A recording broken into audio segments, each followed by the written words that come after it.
Hello, sorry we are late. Those of you watching the live stream, we're having some tech issues. We were trying to get our friend Liz Churchill to join in, and for some reason, it was just not allowing her to connect. Not sure what is going on with that, and we'll see if Liz can maybe join us partway through the stream if we're lucky. But anyways, we appreciate your patience. On this episode of Forge and Anvil, we will discuss how parts of Canada are putting a pause on their human euthanasia program due to a rising number of non-compliant cases. Next, President Biden has been auctioning off unused material from Trump's border wall in an effort to keep the GOP from forcing the Biden admin to finish the wall through legislation. This is all being kept very hush hush, so we'll make a point to talk about it. Finally, the ATF is apparently revoking a record-breaking number of licenses from gun dealers in a new crackdown against your Second Amendment rights. All this and more, so stick around. Thank you, everyone, for joining us. My name is Connor. I am host of this podcast. If you are not yet following us on Twitter, feel free to do so at Forge and A. We are joined by first-time guest Mark Krikorian. So, Mark, feel free to introduce yourself, tell the audience who you are and what you do. I'm executive director of the Center for Immigration Studies. We're a think tank in D.C. There's a lot of think tanks in D.C. I like to describe ourselves as the little mammals running between the legs of the dinosaur think tanks. We just do immigration. We're relatively small, but we're the only think tank that works to make the case for tighter enforcement and lower immigration numbers overall. So, that's what we do. We get badmouthed all the time by the usual suspects, but we have managed to still be here. We're still plugging away, and hopefully things will get better. But man, I think they're going to get worse before they get better. Fortunately, you may be right, but either way, we are glad to have you on the show. And as always, I am joined by my regular co-host who will be monitoring your chats on both YouTube and Rumble, Michael Aper. Hello, friends. I'm a God-fearing student of Scripture, and I'd like to see the righteousness of God upheld by the people of God. Looking forward to tonight. Excellent. Well, thank you, Michael. Glad, as always, to have you in the second seat with me here. So we're going to dive into our first story. And if you are watching this or listening to this, I should say, on Spotify or Google Podcasts, feel free to join us sometime for a Monday Night Live at 8 p.m. Central if you want to join in on the chat. So this is from dailymail.com. Quebec hits the brakes on euthanasia and warns doctors not give fatal injections to patients eligible and to give them more time to decide if they want to die. Quebec is hitting the brakes on its euthanasia program, warning of rising numbers of non-compliant cases and telling doctors to be more prudent about who gets a lethal injection. DailyMail.com has seen an official memo to warn Quebec doctors about fatal jabs that shouldn't have been allowed and urging them to give patients more time to reconsider a monumental decision. Quebec saw its number of medical assistant in dying, MAID, cases rise to nearly 5,000 last year, making it a global euthanasia hotspot, where 7 to 8% of all deaths are due to lethal jabs. In June, it relaxed its rules to let people with Alzheimer's and other serious incurable diseases apply for MAID before their condition got worse. If it'll load for me here. Dr. Michael Bureau, president of Quebec's Commission on End-of-Life Care, described some confusion over the new law and said several MAID cases were being approved each month that should not have been allowed. It's unclear how many of these cases were pushed through. It's too early to conclude that there has been a drift in the MAIDs administered, but great rigor is required for providers and great vigilance for the Commission, says the memo, which was issued on August 4th. The document warned that doctors had been sharing erroneous information about the new rules, which only permit advanced directives in some cases and do not come into effect until March 2024. The memo also warns that some MAID applicants did not get long enough to decide whether an assisted death was right for them. Doctors should offer them spaced out appointments so they had more time, it said. It also indicated that practitioners were getting lax over getting a second doctor to approve requests for lethal jabs. When a doctor rejects an application, that closes the file on the case, said the memo. Shopping around for a favorable second opinion is not an acceptable practice. In 2021 through 22, Quebec found 15 assisted deaths. 0.4% of the total did not follow the rules. In 6 of those cases, the persons did not have a serious incurable condition, according to the commission. The numbers for the 22-23 year are not yet known. The new guidelines come as euthanasia continues to make headlines across Canada. Catherine Mentler, 37, this week revealed how she went to the hospital seeking help for suicidal thoughts, only to be told that there were no psychiatrics available and was asked instead whether she had considered euthanasia. So there's a lot to unpack there, but unfortunately, this is one of those stories that it is happening in Canada, but sadly, we have seen many things get imported from our neighbors to the north into the United States. And although MAID is not nearly as big of an industry here in the US, there are some areas that are definitely beginning to push MAID in some blue states.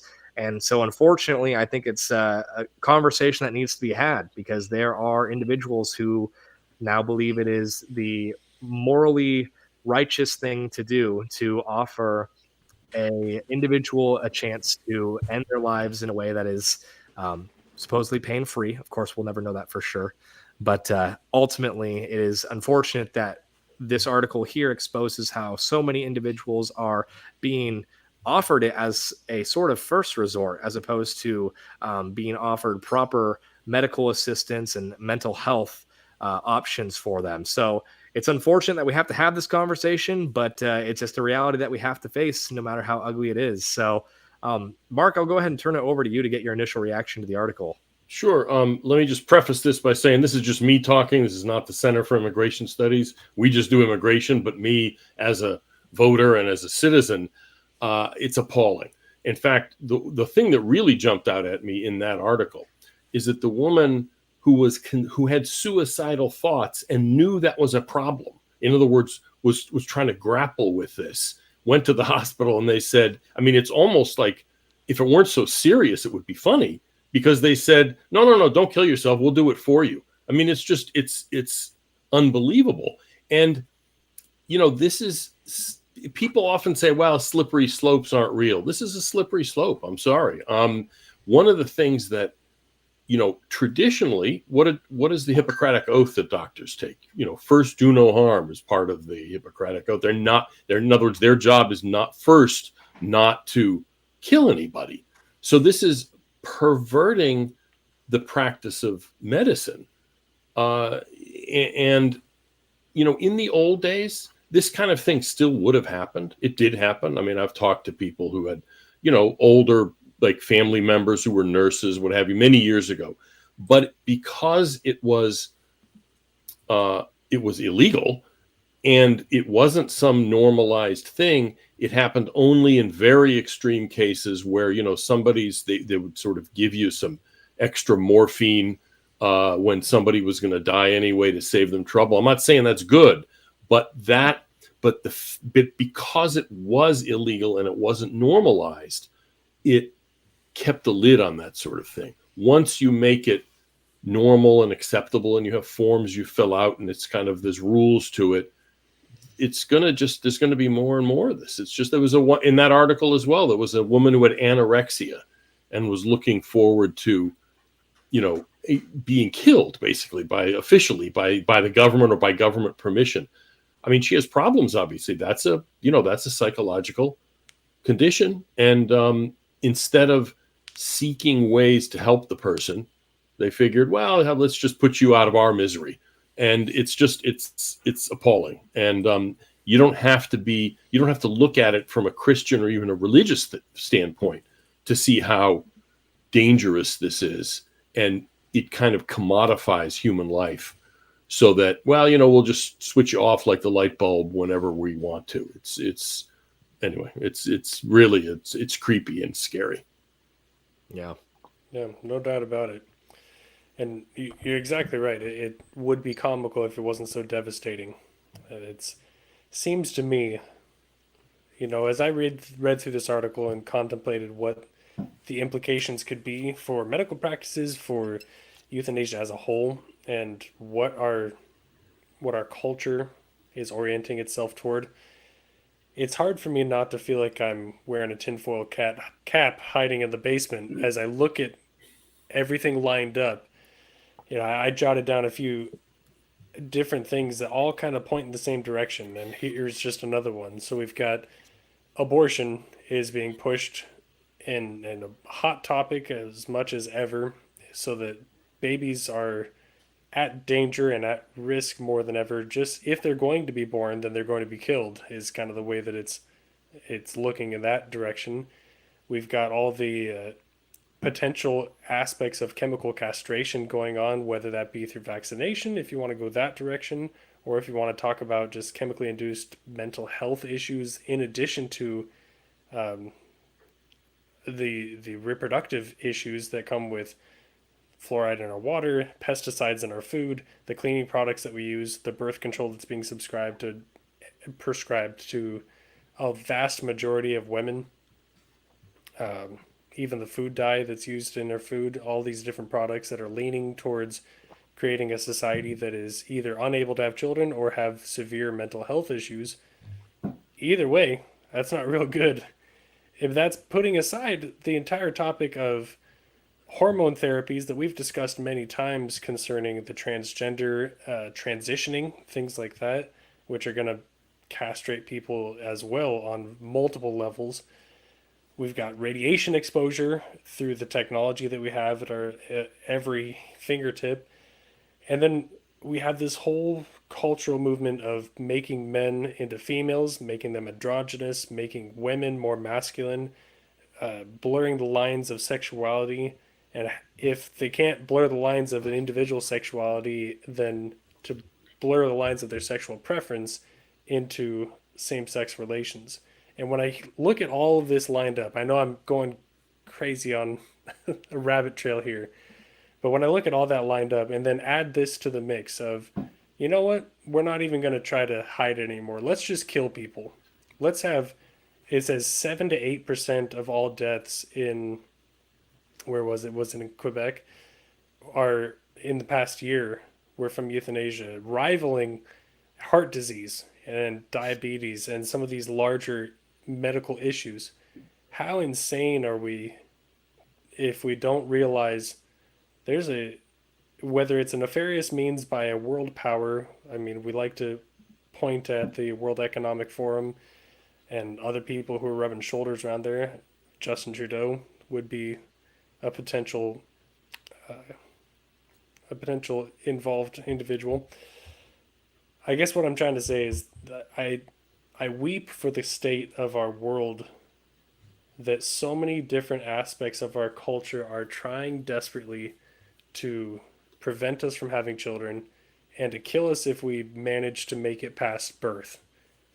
And how much more when we have all these mental health issues greater than any generation before us. Now they're saying in this article that there's a push by medical professionals in Canada to say, if you're mentally unstable, or what they like to say, neurodivergent, neurodivergence is such a weird topic because it covers everything from Alzheimer's disease to autism spectrum to whatever someone would like to decide that it is. And to say that neurodivergence can be treated with euthanasia is wildly unethical, just wildly. And it's really disturbing to me to see the state of our world, that people are falling victim to the blatant murder of themselves. Yeah. Sorry, it's a mouthful, but that's what I was thinking of. It was, but it was good, and unfortunately, you described the landscape really well. It's sad, but I mean, we have Shara in the chat said that's how my dad died, and she said my mom crashed and burned after that and died a month later. It's disgusting what these doctors who take an oath to do no harm are actually doing. So Shara, I don't know, and clarify if you're comfortable. Don't feel like you have to share if you don't want to. But are you saying that your dad died from medical assist in dying, or something similar that Michael listed on his unfortunately massive list of ailments that are currently plaguing our society? I'd be interested to know that. But it's really unfortunate to see the the devaluing of human life in general. And that, in a way, that's going to be a little bit of the theme tonight, because we're going to be talking about immigration later with Mark, as that's his sort of specialty. And unfortunately, just the value that these political elites and just people, these institutions, the value that they have for human lives is unfortunately just shockingly low.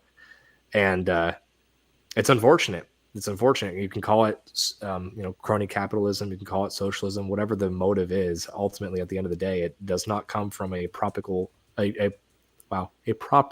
biblical understanding of human nature, and that humanity and all of us individually are created in the image of God. Yeah, I mean, I got to say, all of the stuff you talked about, Michael, a lot of that, there's nobody directing it, in my opinion. This is all kind of the playing out of our increasing mastery over nature, our increasing knowledge of science, and it's real, but it's led us to we've given into the temptation to rebel against reality and rebel against nature and rebel against God. And I'm not even making a specific kind of confessional or denominational point. It's just that there is this idea that, we're meat bags and we can control our meat bags, and that there's no consequence. There's nothing. There is no sort of right or wrong thing to do. And that kind of radical individualism and radical desire to control everything and satisfy every urge, regardless of what the consequences are, leads us in this direction in a lot of these different ways, whether it's in this euthanasia area or other areas. It's interesting that you said radical individualism, because I think a lot of people would also make the argument that's a radical collectivism. And it really does seem to be a little bit of both. We actually talked about that. I think it was just last week. We talked about the idea of an unhealthy individualism. And, really, the Christian worldview, it's somewhere in the middle. It's not a radical, you shouldn't be a radical individualist where you're so important, and you're so focused in on your own importance that you fail to see the importance of others. But you also can't be, mindlessly collective, like we see in so many of George Orwell's fiction novels, because there's obviously a danger in blind mobs, and just the ability for mobs to be whipped up into anger and to act on emotion is incredible. But they go together. But they do go together in a sense, because what prevents the kind of collectivism, the dangerous stuff, Orwell and others have written about, is all of the things between the individual and the state. In other words, once the family's disintegrated, once the community falls apart, and extended family and church and all of those other things, then you have free-floating individuals who can only connect to the state. So in other words, those two things, radical individualism and essentially totalitarianism, go together. They kind of need each other. That's well said. That's really well said. Yeah, Michael, do you have any additional thoughts on this story before we move on? Not particularly. I said a lot. All right. Well, Wait, we'll move on. I take it back. I do have one thing. I apologize.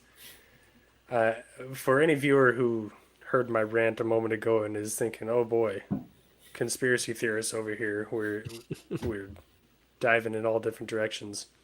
I do want to point back to our compass. Our compass is our moral guide, our ethical waypoint, and that is Scripture and the words that the Lord has given to us.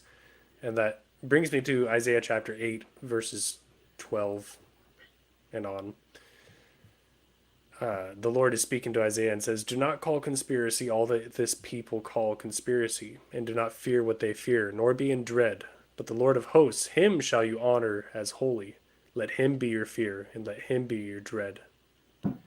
And I want to come back to that just to say the purpose of our conversation and the purpose of my acknowledgement of these issues is not to fearmonger.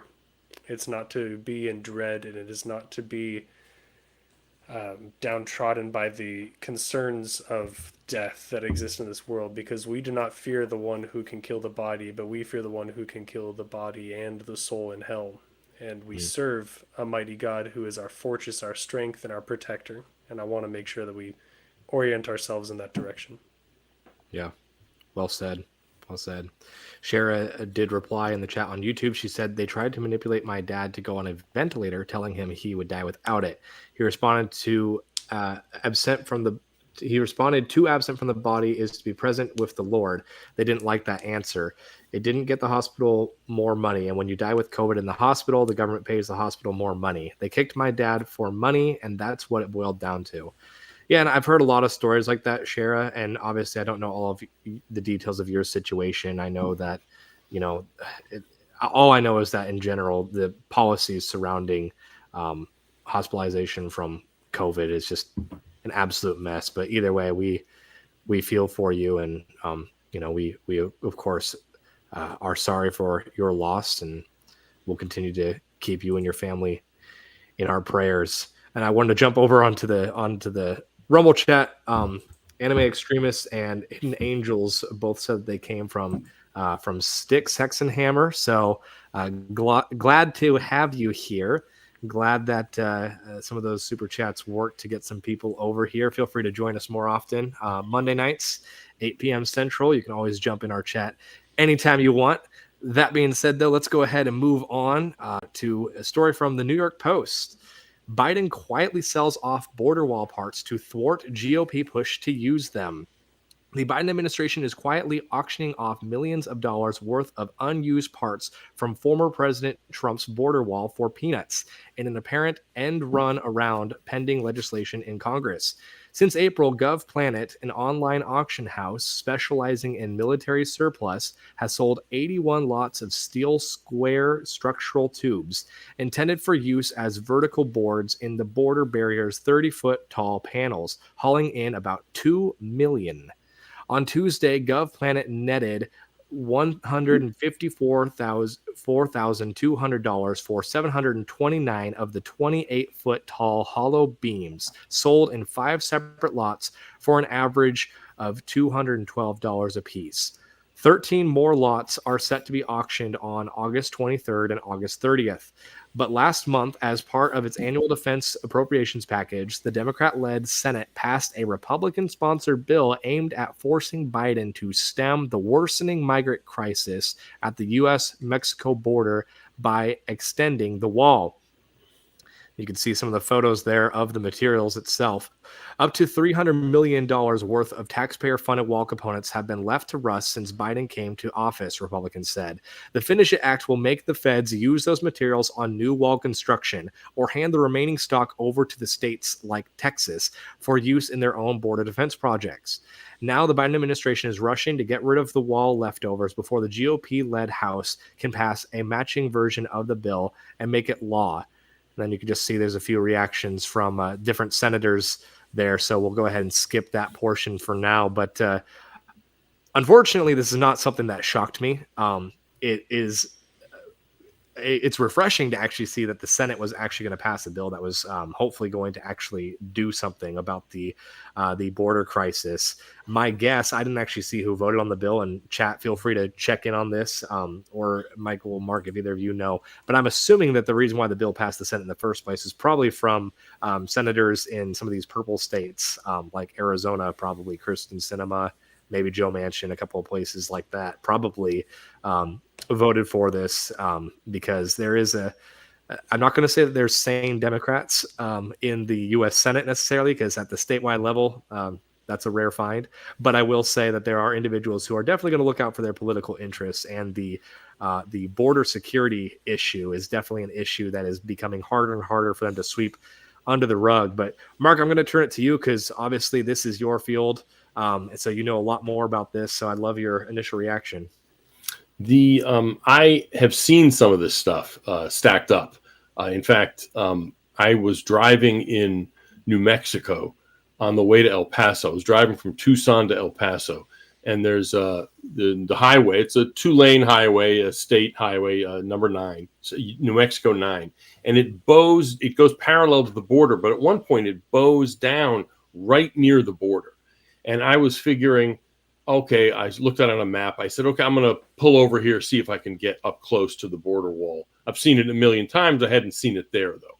So lo and behold, there's a little access dirt road there. So I said, oh, great. I pulled in, and there were thousands of these wall units just stacked up, sitting there. In other words, it was a place where the construction companies were before Biden took over. They were stacking them there and then using them and taking them to wherever they were going to use them. Thousands of them just sitting there, stacked up on the ground. It was like something almost like an art installation. I mean, it was, because I even took pictures of myself walking from in between them and pictures through the tubes, and anyway, Biden is actually costing enormous amounts of money by canceling these contracts. And what they're trying to do here, what they'll say is, well, we're trying to recoup some of the cost. But the New York Post story is right. They're trying to get this stuff out so that they won't be forced to give it to Texas or build it themselves. There's a place in Arizona called the Yuma Gap, where they were building wall, but when Biden took over, literally on the afternoon that he was sworn in as president, he put out an order saying, put down your tools and step away from a construction, stop doing it. And so there's these gaps in the walls, just openings. And 2.5 years after he took over, they said, well, maybe we'll plug some of these little holes that are left, incidentally. Well, I went once and then I went again several months later. They had done a little site work on one of the smallest gaps. They hadn't done anything. They were slow walking it. So what it boils down to is this administration specifically sees the wall as something that they hate and won't do. But more generally, they don't think the American people have the right to keep anybody out.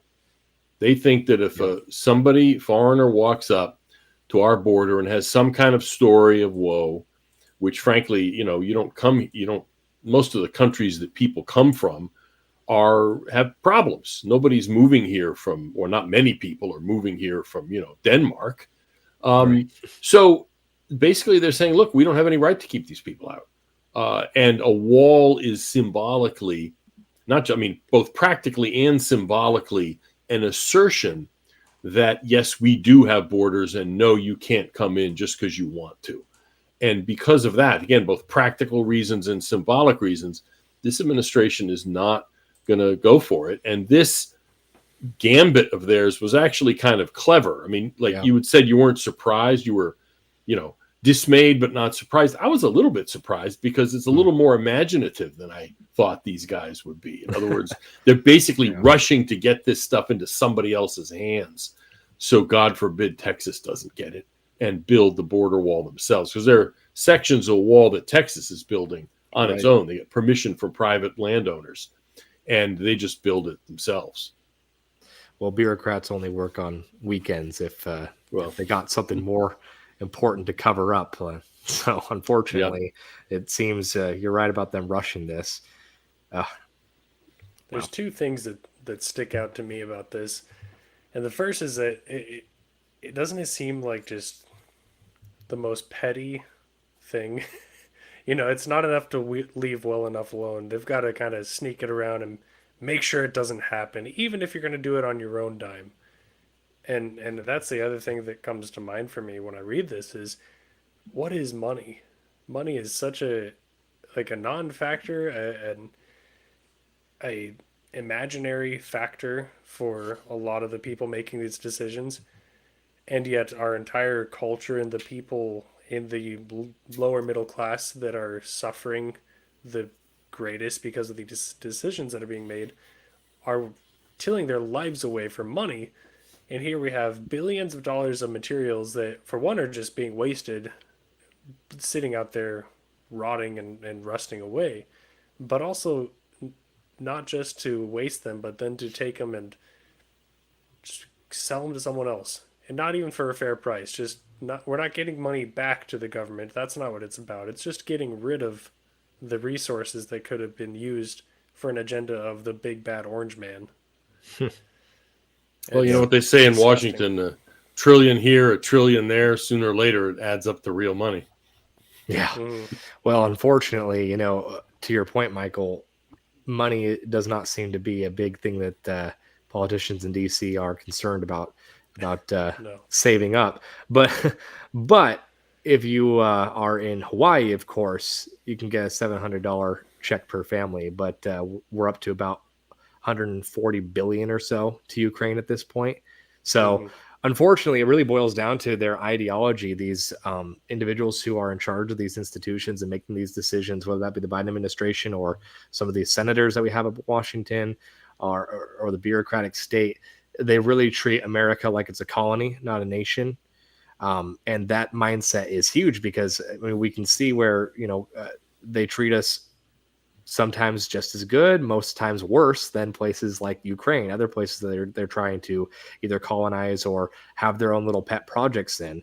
And unfortunately, that's just the reality that, Hawaii has its worst fire that it's seen in hundreds of years. And yet Babylon Bee had a good article that said plane flying aid for Ukraine flies over Hawaii or something like that. And it's just, unfortunately, that's just the reality. But Mark, maybe you could talk a little bit more to that point about how the ruling class tends to view the United States more as a colony as opposed to a nation.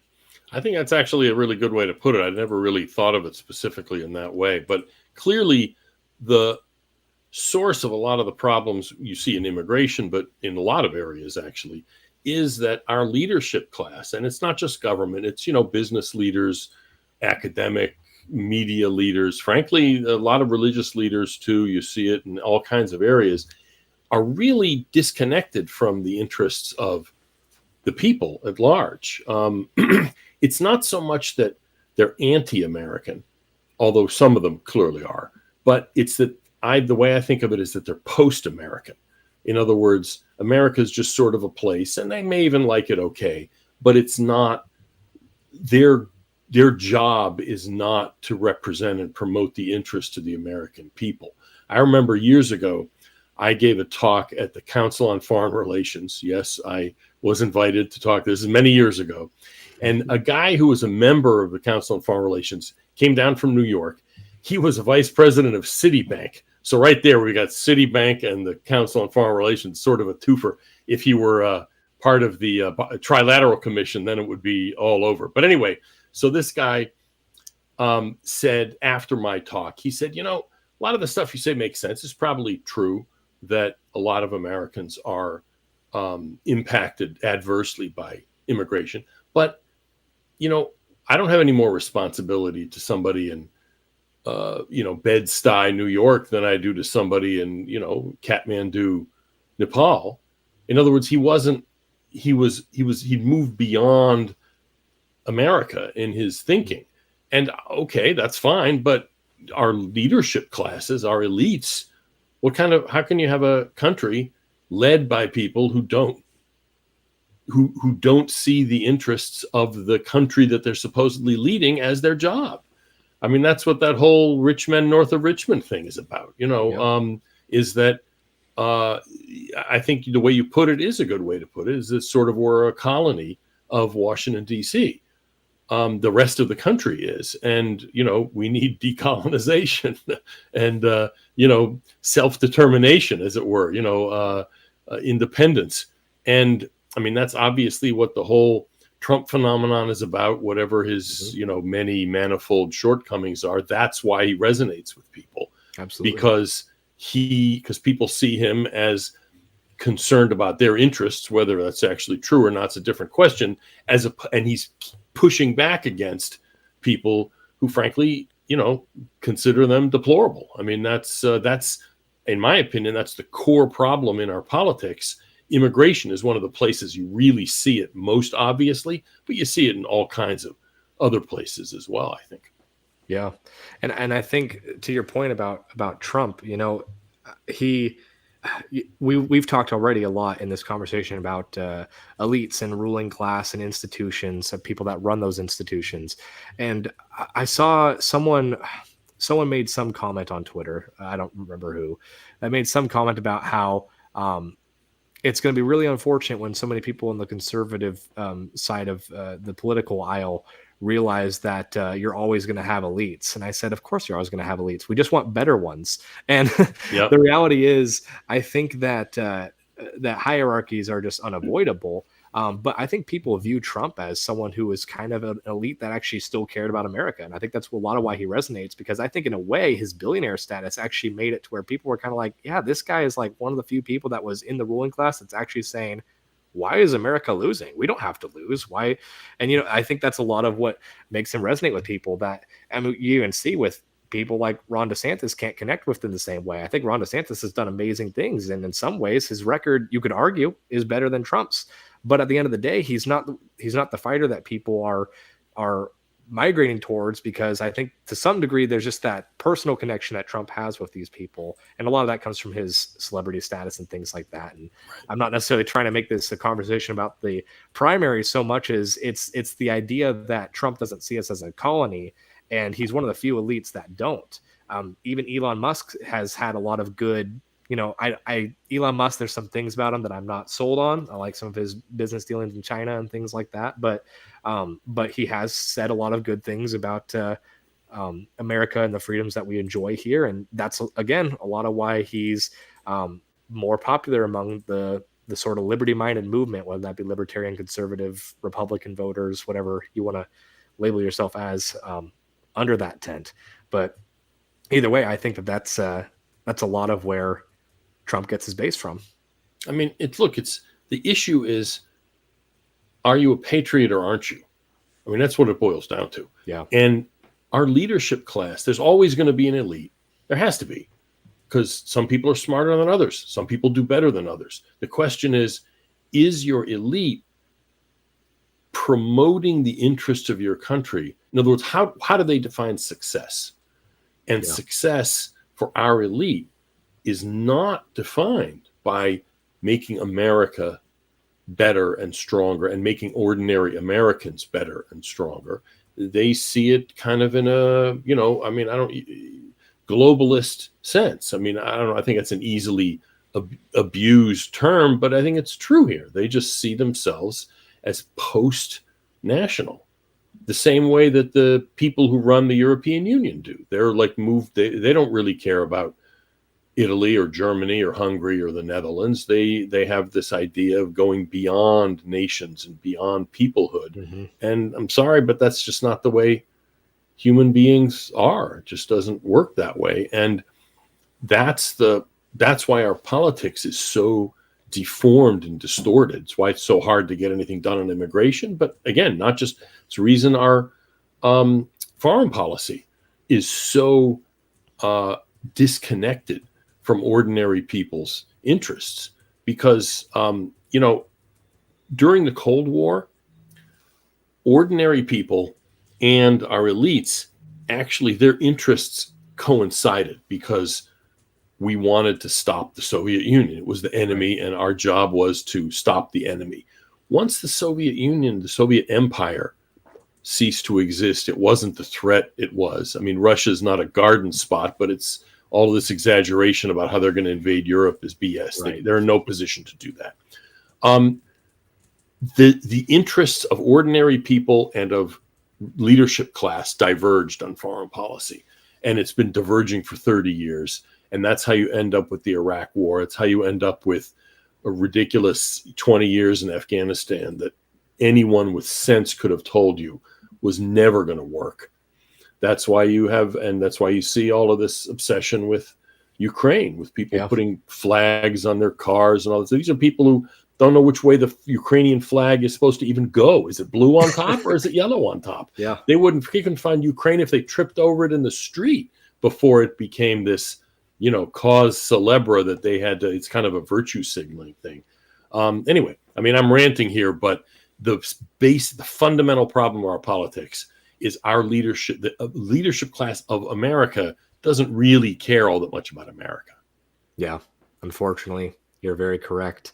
I wanted to jump to this next story. It's kind of a part B to our discussion on immigration, because unfortunately this is just one of many examples that I want to bring up, because so often, like you said a moment ago about Ukraine, immigration is oftentimes a virtue signaling topic that people on the left side of the aisle often use, because we want to take in the poor migrant from the rain and give them shelter. But Trump, of course, taken out of context many times when he said they're not sending their best. But it's because, unfortunately, it is true. So this is from Daily Mail as well. One of the world's most wanted illegal immigrants is caught in New Hampshire after murdering 11 in Brazil and dodging 275-year prison sentence.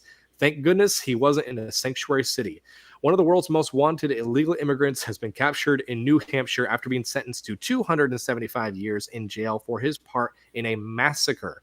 Antonio Jose de Abreu Vidal Filho, I probably pronounced that wrong, but it's all right. He doesn't deserve proper pronunciation. Was apprehended by immigration officers in Rye, New Hampshire on Monday after fleeing to the United States in 2019. The former Brazilian military police officer has been involved in the 2015 Curio massacre, which was the murder of 11 individuals, including teens, after the death of a police officer. So, Mark, I'll, of course, turn this back to you and defer to your knowledge of immigration in general, but this is not the first incident that we've seen of potentially violent individuals crossing the border, is it? No, of course not. A lot of the debate ends up being hijacked or misdirected into whether illegal immigrants are more likely to commit crime or not.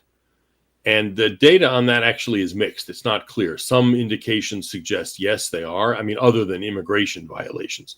And other data suggest they're not. But who cares? Because if there's one illegal alien who commits one crime, well, that's one crime too many that should never should have happened. Right. It's a result of a failure of immigration policy. And this guy does not, as far as we know, has not committed crime here. He was fleeing here to get away from Brazil. But, the point that it's good, you kind of wonder, why didn't he go to San Francisco? Because he never would have been, nobody ever would have bothered him there. Even if ICE, somehow found out about the guy, San Francisco wouldn't have held him for immigration to come and pick him up. Or heck, he was near Boston. Why didn't he just stay in Boston? It's not really clear why this happened. And this is another one of these cases where we just don't, it's like, how did this guy get in? It said he came here in 2019. Well, did he sneak across the border?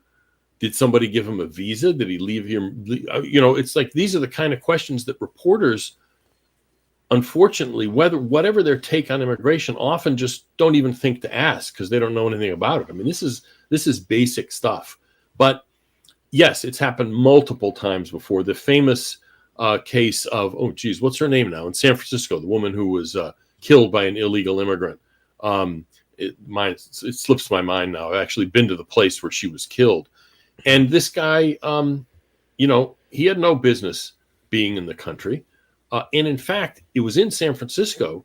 He had been arrested multiple times and, not handed over to ICE, even if ICE asks for people. See, because that's what it means to be a sanctuary city, is that as a practical matter, what it means is that when your police arrest somebody for just regular crimes, in other words, beating up his girlfriend, selling drugs, the normal things that police do, and then they scan their fingerprints when they're arrested, those fingerprints go both to the FBI, which everybody knows about, whether there's warrants out, but they also go to Homeland Security now.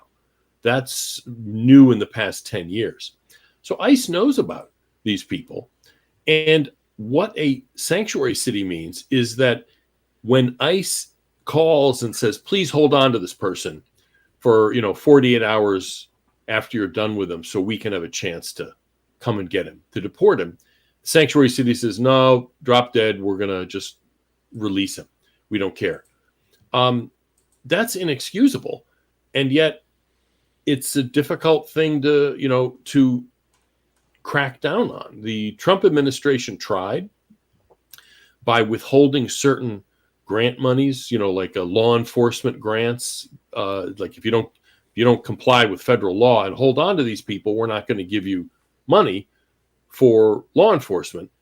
A lot of jurisdictions said, yeah, well, we'll take the hit. It's more important to us to protect illegal immigrants than to have money to protect our own citizens, which is no big surprise. And then as soon as Biden came in, they just ended that and give them money. We did a report, in fact, recently, hundreds of millions of dollars from the Justice Department, taxpayer money, going to sanctuary cities and states and counties. And some of that money is to reimburse them for jailing illegal aliens. In other words, the thinking behind that program is that if you're a state or a county and you have some illegal immigrants in your jail, that's partly the Fed's fault because they failed to enforce the law. So they're going to reimburse you at least partly for the costs. But they're doing this and giving this money to jurisdictions that are obstructing immigration enforcement. Yeah. In other words, part of the reason they have these illegal immigrants in their jails at all is because they're trying to prevent the federal government from doing its job. So anyway, the issue of sanctuary cities in general, and it's not just cities, California is a sanctuary state, right, is something that I'm just surprised doesn't get more people ticked off. But I think because this started before Trump, but because Trump made immigration such a central thing to his campaign, I think a lot of people who don't like Trump basically have said, well, if he's against illegal immigration, then I'm going to be for it. And we're still seeing that. And we're going to see more of it during the campaign because there was a story in Axios, which is one of these Washington insider publications, about Trump's immigration platform. And it's, he's not pulling any punches. So we're going to see a lot more of this. And I think you're going to see a reaction, the same kind of reaction in places like California and elsewhere. Illinois, for instance, just passed a bill to allow illegal aliens to become police officers. A lot of this is that 2 weeks ago, I think. Yeah, a lot of this is if Trump's for it, we're against it. Honestly, it's so pathological. If Trump said, look, you guys should take a shower every day, they'd stop bathing just to spite Trump. And the problem is this causes problems. If they stopped bathing, then, whatever, that's not my problem because I don't live in Berkeley. But, the undermining, subverting immigration laws is something that does affect everybody because once you're in the United States, you're anywhere. Every state is a border state. Every town is a border town. Yeah. Yeah. Mark, 2 weeks ago, we discussed on this podcast the new implementation of in the state of Illinois having foreign nationals enter law enforcement. What's your take on that? I'm just curious. Yeah, it's ridiculous, quite frankly. Even the Supreme Court, and not that long ago, said it's perfectly understandable that states would want to require police officers to be U.S. citizens. So even apart from whether illegal immigrants are police officers, even legal non-citizens, it seems to me is not appropriate for being law enforcement. Because what you're doing is, you're a police officer. You have authorization to use force against people. And that's legitimate. That's something that's necessary. But why would we give that kind of extraordinary authority to somebody who hasn't, bought into America yet, hasn't become a full member? Yeah. Now, if you're here legally on a green card, first of all, you're legal. And the expectation is that, you're going to become a citizen at some point. It's not that hard, really. Right. For most people, you only have to have the green card for 5 years, and then you take some pretty easy tests. I actually taught some of the tests at Catholic Charities as a volunteer thing until they found out what I did for a living, and then they fired me from my free job, volunteer job. But anyway, it's not that hard. And so it's not too much to expect somebody to become a U.S. citizen before they join law enforcement. And yet, again, this is one of those things where if Trump, this started before Trump, and there's, I think, this sense that if we we maintain that kind of requirement, and most states have it, but that's discriminatory. And of course it is. It's discriminatory. I mean, but it's discriminating. You discriminate for good reasons or bad reasons. Discriminating against somebody for the color of their skin is a bad reason, but it doesn't mean that you don't make distinctions between people. And that's what we've gotten to the point where making any kind of distinctions between a man or a woman, between a citizen or a non-citizen, it's all suspect. It's all bad. And that's, this is one of the ways that kind of manifests itself. Yeah. There's actually a free course at Hillsdale that you can take online by Victor Davis Hanson, who I believe the course title is The Decline of American Citizenship or something like that. And it's a real fascinating one that I recommend to anyone who's interested take part in. Over in the chat, Michaela on YouTube said, increasing the awareness of these things will help more people vocalize their disdain for these immigration law violations. And she also said, why would we trust that? Why would we trust that authority to someone who doesn't even know the laws they are supposed to uphold? Exactly. Yeah, but I mean, even if they studied the law, you know what I mean? Even if you had, say, somebody, a green card holder, who had, studied the law and knew stuff. Well, even that person shouldn't be enforcing the law. And again, that's not an exclusionary. I mean, it is exclusionary, but it's exclusionary in a good way. And it's easy to overcome that exclusion. Because look, if you want to be a police officer or a fireman or anything, there's tests you have to take, the various kinds, to see whether you have the right personality for that kind of thing. Are you going to fly off the handle? Are you smart enough to at least get the basics of what's legal and what's not? Those kind of things. Well, it's not too much to expect on top of that you, take your citizenship test. And, it's even plausible to say, okay, you passed the test but haven't been sworn in yet, so we'll let you start the process of being a police officer, something like that. Okay, that's fine. But the point is some kind of requirement that you are or will very soon be a U.S. citizen. It's not just that it's allowed. I mean, it is allowed. Supreme Court says it's a perfectly good idea. It's not something federal law can mandate, because the states, police their own police, as it were. But it seems to me common sense. And there's so many things now that we used to just wasn't even debatable in the past. And now we're having to defend obvious facts that we never had to defend in the past. Like, men can't have children. Yeah. On Rumble, Anime Extremist said Kate Steinle. Kate Steinle, yes. Steinle. Thank you for Steinle, yes, that's who I meant. And then Hidden Angel said, even that guy, referring to the guy from the article, doesn't want to go to San Francisco. Also said Trump needs to come out in favor of oxygen. So no, Hidden Angels, be nice. But you did say something in the chat, Hidden Angels, earlier that I do want to address in more detail. That I know, Michael, you are already communicating back and forth, and we'll do that towards the end of the stream, because I think it's maybe an important note to close on here. But I think I might have interrupted you, Michael, so feel free to jump in if you had something. Yeah, I was just going to build off of what Mark was already saying about responding to Michaela and knowing the law. Many citizens do not know the law, but knowing the law is certainly a prerequisite of being law enforcement. So I think that's a poor standard of, I think that's completely separate of citizenship status. And moreover, I would say what's interesting to me is, in my experience, anecdotally, most of the immigrants that I am aware of or that I know personally, that I am close to, immigrants who have achieved their citizenship have a greater respect for the law and a greater appreciation of what patriotism looks like in the United States. And many others who are not yet at that point do not.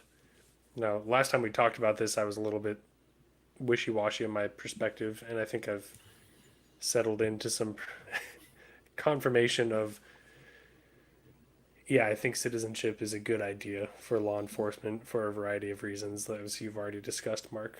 But and the thing is, your point about immigrants who become citizens versus those who haven't. I think part of it also is that those who become citizens, in other words, it's self-selection. Those who go through the process are the ones who are more committed anyway. Because a lot of immigrants don't expect to stay. They often think, well, I'll work for a few years, save money to buy a cab back home and start my own little business. And then, 2 years become 5 years, become 10 years, and they have kids. And then when they bring it up, well, let's go back to Ghana now that I have enough money to buy a cab. And the kids are like, we're not going anywhere. Sorry, we're American and we're not going to Ghana. What are you talking about? I bring that up because I actually talked to a cabbie about that particular thing, where he said he came to save money to, start a little cab company in Accra, and, looked up many years later and had a family and a house, and it was like, well, that's not happening. So part of it is, I think, self-selection. That is the people who are more interested. Too. Yeah. And anyway, that's it. Yeah. In my previous work experience, I helped at a major university with enrolling the international students. And more often than not, that was the circumstance, was that they had not necessarily intended on sticking around as long, whether they had come into the United States on asylum status or otherwise achieved their permanent residency. The idea was always, they were either at the point where they're saying, I'm going to get my nursing degree so that I can go back to Nigeria or to India or wherever. Right. Or they would say, I've been here long enough. It doesn't make sense for me not to be qualified to work here in the field that I want to do. So I'm going to need the education. And that was very common to be the conversation that we would have. So, yeah, I think you're right, Mark. And that's one of the reasons that often Republican politicians love this idea of temporary workers, because they get to say, look, to their business donors, look, here, we're giving you the cheap labor you want. And then voters, they get to say, well, they're not going to stay here. They're not going to become citizens. They're just going to work here for a few years and go home. But there's nothing as permanent as a temporary worker. And that's because people are people. I mean, immigrants are people just like anybody else. And so you get somewhere, you settle in, and you get used to it. And now some people won't. They'll go back. There's always immigrants who go back. But when you move here from the kind of places that send immigrants, you get used to not having police shake you down every time you get stopped. You get used to cars that drive between the lines on the road. These things don't happen in a lot of other countries. You get used to regular garbage collection without having to pay a bribe, to make sure they actually pick up your trash, all that stuff. And once you get used to it, you don't really want to go back. Why would you want to go back? Again, some people do. It happens. But people get used to it. So my only point is, whatever number of people we think we want to take, we should decide we're going to take them and just not take any more, because it's a fantasy to think we can let in hundreds of thousands or even millions of people, and that somehow, they'll all just eventually leave when their visas expire or what have you. Right. It doesn't work that way. Right. Yeah, unfortunately, that's going to be an uphill battle probably for a long time. But Michaela said, please talk about the cheap labor laws if you can, and how do these people get hired? What if the police were called each time an illegal immigrant applied for a job? Yeah, well, it's illegal immigrants are let me just step back. I don't know how many of you guys probably, I don't know, you may not even have been born yet, probably not. But in 1986, President Reagan signed this big amnesty for illegal immigrants.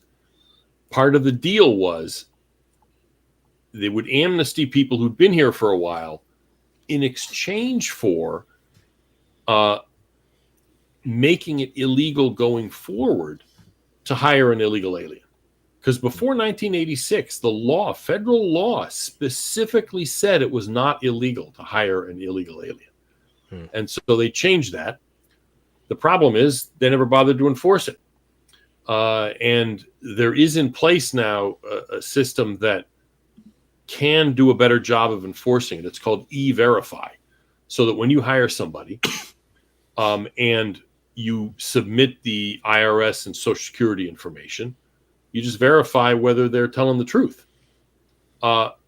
If you about half of new hires go through that screening process, the other half don't because it's voluntary. That's where the illegal aliens are getting hired.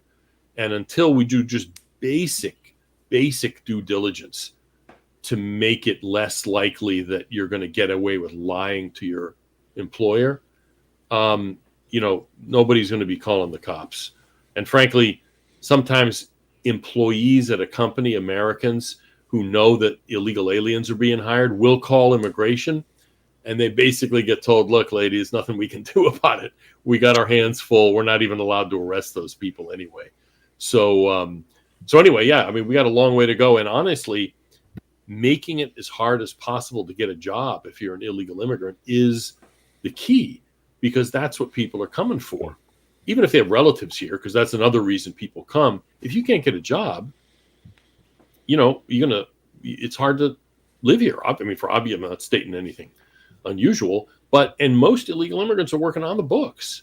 Only a minority are the kind who are hanging out by, say, the Home Depot waiting for a pickup truck to come by, pick them up for the day. That happens. But most illegal immigrants work on the books with a fake or stolen Social Security number. And until we even want to get a handle on that, it's not that hard to do. Nobody wants to do it. This administration, most of all, people are going to, keep coming and getting jobs illegally. Yeah. Sheriff Joel said that was one of Reagan's big failures, in my opinion. And then Hidden Angels over on Rumble actually asked why the Catholic Charities let you go. So feel free to talk about that if you want, Mark, but you're definitely not. Sure. Well, I mean, I don't know if this illuminates anything larger, but years ago, a woman, Doris Meissner, who was a Democrat involved in immigration policy, she was head of INS at one point. She said, these people complaining about immigration, they ought to, speak at a new citizen swearing in ceremony sometime and see how inspiring it is. And I was like, well, that's actually a good point. I've actually spoken at a whole bunch of new citizen swearing in ceremonies. Unfortunately, not under this administration because I'm blacklisted, but that's no surprise. And then I was like, well, what about teaching the test? Because if you're teaching English, some of those people are going to be illegal immigrants probably. But if you're teaching the citizenship test, those people are all green card holders. Either they have an appointment to take the test or they want to see what it's like before they take the plunge, because you got to pay this application fees and stuff. And so, they want to see what it's like. So anyway, I volunteered for almost about a year. I did that. And then the Washington Post did a profile of me in their style section. And the profile wasn't that bad. I mean, the guy was not, trying to sandbag me or anything, but he mentioned in there about my teaching, citizenship classes. It came out in the morning, and 9 o'clock in the morning, 9:01, I got a phone call saying, we can't have you working here, even though the guy I worked with there, sort of my direct supervisor, he knew what I did. And you don't talk about politics. It's just Abraham Lincoln freed the slaves. It was basic 8th grade civics type stuff. It's all you teach. There's no politics, no nothing. It's just pro-America. Here's the history. The Atlantic Ocean is on the East Coast, basic stuff like this. And yet, so anyway, I got, so whatever. I mean, such is life. Yeah. I've been fired from better places than Catholic Charities. Well, there you go. At least you have a great attitude about it. Yep. I wanted to jump into our next story here. We'll spend only a few minutes on this one just to kind of touch base with it real quick, because it's a story that didn't get too much coverage today. This is from thedailywire.com. The Biden administration has rescinded the licenses of hundreds of gun dealers in a crackdown on an industry that law enforcement has previously seen as a key ally. The Bureau of Alcohol, Tobacco, Firearms, and Explosives, ATF, has revoked the licenses of 122 gun dealers so far this fiscal year, on top of the 90 licenses it pulled last year. Since 2013, the earliest year for which data is available, the previous record for licenses revoked in a single year was 81. The agency pulled just 27 licenses in fiscal year 2021, according to the Wall Street Journal. The ATF has previously hesitated before pulling a dealer's license. Gun sellers are helpful to law enforcement in identifying suspicious customers and aiding in investigations into illegal gun selling. The ATF has typically chosen to issue warnings instead of full license revocation. The gun dealers were our first line of defense against gun trafficking. Retired ATF Deputy Assistant Director Peter Forcelli told WSJ, "Why are we now beating an ally into submission?" Other former officials say the Biden administration's more aggressive approach is warranted. Too many gun dealers took advantage of previous administrations' more lax approach, and rule breakers must be reined in. The ATF previous to this administration had a "let's see if we can help you" attitude, and some gun dealers took advantage of that, retired ATF official Rick Vasquez says. The ATF said in a statement that it is enforcing the law. Quote, "Federal firearm licensees are often our first line of defense against gun crime and are often a source of critical enforcement information that helps law enforcement identify straw purchasers and disrupt firearm trafficking schemes." ATF spokeswoman Christina Master-Presqua, sorry, Christina, told Fox News. FFLs that will willingly violate the law, however, must be held accountable. ATF conducts inspections to ensure compliance with applicable local, state, and federal laws and regulations, and to educate licensees on the specific requirements of those laws and regulations. So we'll go ahead and end it there for now. But unfortunately, the ATF and just the targeting of these small gun dealers, it's not the first time we've covered that on this show.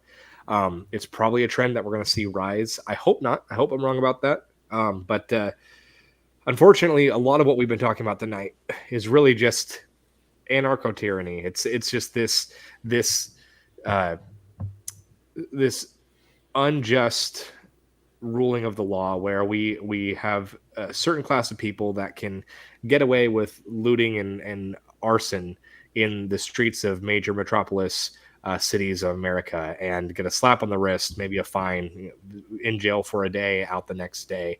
And meanwhile, we have individuals crossing the border and going up to New Hampshire and after being involved in a horrible massacre. And ultimately, we just see where the powers that are the head of our institutions and the political elite just really are favoring the criminal over the law-abiding citizen. It was Aristotle. I've said this before and I'll say it again many times, but Aristotle said that the tyrant favors the non-citizen to the citizen, the foreigner to the citizen. And unfortunately, it seems that we live in a day and age where there is at least a two-tiered justice system, if not a three-tiered justice system. And unfortunately, your right to keep and bear arms is going to probably continue to be infringed. So just be prepared for that. But Mark, I'd love to get your initial reaction to this story. Yeah, sure. This is an issue of, loss of trust in institutions because I know a couple of gun dealers and they're responsible people, but there's always going to be some bad actors. So the issue is not so much just the fact that the ATF yanked some people's gun license. It's that nobody trusts the decisions that the ATF would make, especially under Joe Biden. This is the big part of our problem in our society is that our institutions have poured gasoline all over their legitimacy and then set it on fire like the Joker in that Batman movie with that pile of money. And once you lose your legitimacy, how do you get it back? And when you do things that maybe, I'm even happy to stipulate, at least for the sake of argument, that those guys all deserve to have their licenses yanked. Let's just take it as a point of argument. Why would you believe the ATF's justification for that? Since, this administration is aggressively hostile to Second Amendment rights and has made no bones about it. You see what I mean? In other words, it's not so much the action, it's the utter loss of legitimacy by our institutions that is the tragic thing here. And I don't know how we come back from that, quite honestly. Yeah. I would say there was a time for myself that Unfortunately, I think you're spot on with that. I would truly say that there was a time where I trusted the institutions growing up, and I Sure. would say many people are in probably the same category as me. But for me, I always believed in Second Amendment rights. But I will say, because I had a trust in the institutions, I was okay with some infringement, to be perfectly honest. Now I'm not. To be honest, Yeah. the lack of trust I have for the institutions has sort of, for lack of a better term, radicalized me on how I believe the Second Amendment applies to us. And in my mind, there's no infringement that's acceptable. And now I will absolutely not trust the ATF, even if they have a legitimate reason for taking someone's license. At the end of the day, I'm now a 2A absolutist because of the lack of trust that these institutions have now managed to garner up. And because of that, I now believe that if you want to take someone's gun rights, you better go about amending the Constitution. And Right. even then, I think it's a natural right that can't be taken anyways. But of course, if you're going to do it the proper through the proper mechanisms that we allow in our country, then the ATF is completely unconstitutional altogether. Yeah, maybe. I mean, I don't know. I'm not. I don't have that level of familiarity with the issue. I mean, I just have a 9mm and an AR, and I go to the range a couple times a year. So I'm an amateur here, a newbie in this area. But about the loss of trust, think about who would have imagined the way the FBI has conducted itself. I mean, when I was a kid, the FBI was like, remember the TV show? Well, you wouldn't remember. Ephraim Zimbalist Jr. was, the G-man, and he was, you know what I mean? It was the idea that, and frankly, the FBI still has all kinds of, patriotic straight shooters in Right. it.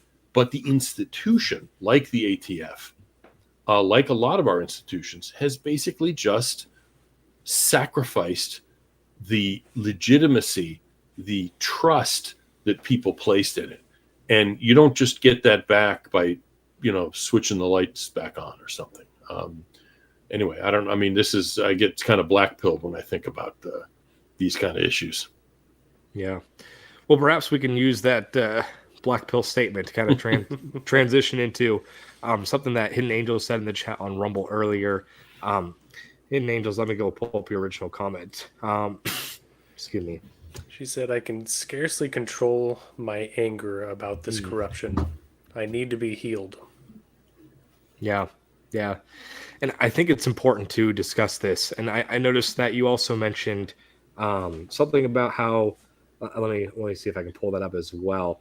I spend time here in hopes of losing my emotional attachment to politics. I don't know if you mean our podcast or if you just mean, time alone in your room on the internet, just time to yourself, time on Rumble. But either way, I hope that, our podcast has been helpful to you in some way. But I wanted to address that, and we can kind of all speak to this. But Mark, we'll start with you because, you you work in an area where you're constantly probably just banging your head against the wall, seeing, given how much you know about the immigration system and seeing how flagrantly the laws are just being abused. So how do you keep an upbeat attitude when faced with the idiocracy that we are constantly being confronted with? And just go ahead and maybe speak into that a bit. I get asked that question sometimes. And part of it is just personality. In other words, I'm a phlegmatic personality. I'm easygoing, and I'm kind of, I don't know. I mean, I take the long view, of most things. I remember when I was a teenager, I was watching one of these news discussion shows, where reporters talk about the news. They were talking about whatever that day is in Northern Ireland where the Protestants march through the Catholic neighborhoods. It's from a battle of the Boyne or something, 1600s it happened. And so one of the people on this news discussion show said, why are they fighting over something that happened way back in the 1600s? And I'm thinking, wait a minute, I grew up on stories of the martyrdom of Saint Vartan falling to the infidel Persians in 451. What do you mean way back in 1600s? In other words, part of it is I just have a much longer, I think, timeline. But, the other thing that I guess keeps me from losing hope is that so many other countries in the world are just way worse off than we are. And I'm not even talking about Haiti. I'm talking about, Russia. Nobody has kids anymore. Europe is a museum, a dying museum. The Chinese have stopped having children. They're going to be, I don't mean that they're not going to be a problem for us for the next 20, 30, 40 years. They are, but they're in deep problem. I mean, their birth rate is well below ours. Japan, nobody's having kids. Islam is a complete dead end as a civilization. So as somebody I know put it, we're the healthiest horse in the glue factory. We may be in the glue factory, but we're the healthiest horse. Totally I don't know. That. Well, yeah.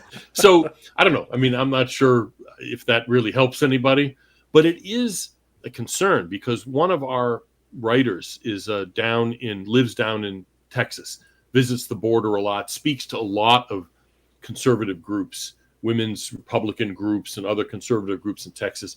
And he's actually been a little bit alarmed at how not just outraged people are, but it's like we're going to grab our guns and start shooting people at the border. And he's like, no, don't do that. It's not going to help. And it's a problem that can be solved by normal law enforcement. We just can't get the powers that be in charge of law enforcement to actually enforce the law. You don't need to shoot anybody. And there is a danger people will despair and turn to violence and, don't. It's not going to work. And as Andrew Klavan, who's got a podcast over at the Daily Wire, says, anger is the devil's cocaine. Don't give into it. Yeah. Yeah. And ultimately, I would say for my part, remember, and this is something that really honestly helps me to be cheerful on a day-to-day basis. Right now, there is a demoralization campaign. I truly believe that. Yeah. I really believe that some of these people that are pulling the strings of our society really do want to see you demoralized. They want to see men. They want to see men addicted to pornography, is staying at home, never amounting to anything in terms of a career. They don't want men to be providers of families. They don't want men to be strong, capable, smart, alert. They want women to be barren. They don't want you to have the ability to have your own kids or to have a happy family or to be the wonderful nurturers that I believe God bless women to be. And ultimately, they really do want you demoralized. But the reality is, what you said, Mark, is super helpful because it is really bad in the U.S. compared to maybe what we would have thought the U.S. Was in maybe the 80s or 90s. But ultimately, the healthiest horse in the glue factory is a great way of thinking about it because the reality is we really are doing better, even despite all the craziness, than so many other countries. And that is reason to rejoice in regards to your circumstances currently. You have something to sort of rest easy about at the end of the day. Doesn't mean that there's not people trying to topple us from within. Doesn't mean that there's not a lot of work to do, because there is. But having that happy warrior spirit and knowing when you know that someone's trying to make you angry, the best thing to do is to respond with joy because it just makes them angry. Yep. So, and if that means sometimes taking a break from politics, I think you can do that. I don't think you should take a break long term, because I truly think that too many people took a break from basically the 1950s on, and that's what got us into this mess. Ultimately, politics is kind of like taking care of a house. You need to do some maintenance work on the regular to keep the house in good shape. And we had a lot of people sit back, and now the house is needing a whole lot of work. Its foundations are eroded. There's mold in the walls, and everyone's like, "Oh, this is so bad." It is bad because we neglected the house for a long time. But if we can kind of push through the next while of ripping out the mold and pouring new cement and really fixing the foundation, we can go back to the days where you can be just sort of passively involved in politics, not passive to the point of neglect, but where all you have to do is mow the lawn on a Saturday, as opposed to pour fresh concrete for the foundation. But we're not going to be there for a long time because of the mess that we're in. So just see the bigger picture and know that your hope is not in politics. And I'm going to leave I'm going to leave what that comment opens up to Michael. Yeah, well, I mean, I can just read some of our chat here because I was responding back and forth with Hidden Angels. That, yeah, our hope is not in the institutions of man, thank God, because what a dismal future that is. I'd like to look past the glue factory and, Psalm 34:18 says, "The Lord is near to the brokenhearted and saves to the crushed in spirit." Psalm 147 verse 3 says, "He heals the brokenhearted and binds up their wounds."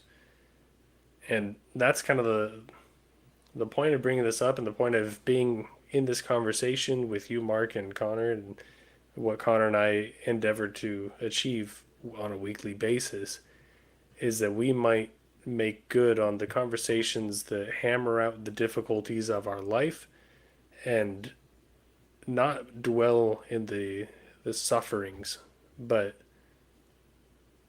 disarm them against us, because we are not given, God did not give us a spirit of timidity and of fear, but of power and of love and of self-control, a sound mind. That's 2 Timothy 1:7. And I truly believe that when we disarm these things, we're doing what Ephesians 5:11 says, and take no part of the unfruitful works of darkness, but instead expose them. We're exposing darkness. We're exposing the spirit of fear that is alive and well in our culture. And we face that without timidity, but instead with power and of love and a sound mind. And Lord willing, our viewers as well as us can benefit from that. Because I know myself, I hate the politics. I really struggle even preparing for our podcast by reading the content that we're going to be discussing, because it takes its toll on my mind. Yeah. But something I discussed with my wife just today, actually, is she said she wishes we just didn't have to even think about it.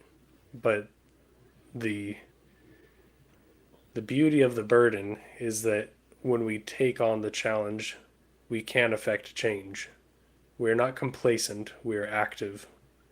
We're not going to roll over and take it. We're going to step up as men and women of righteousness and acknowledge that there is, in fact, morality that is not relative to how I feel and is not relative to how you feel, but it is objective morality that is centered in the person and being of Christ, alive and well, and we can live in that way as well. Amen. Yeah, and it's important to have something bigger than you to look to when you're going through the dark stories that you're going to find in the news all the time. And I know some of you came from Styx's channel, and I love Styx. I think he's super entertaining. Love a lot of his commentary, but I don't know fully his take on religion, but I don't think he believes in Christianity, and I believe he's maybe even against it.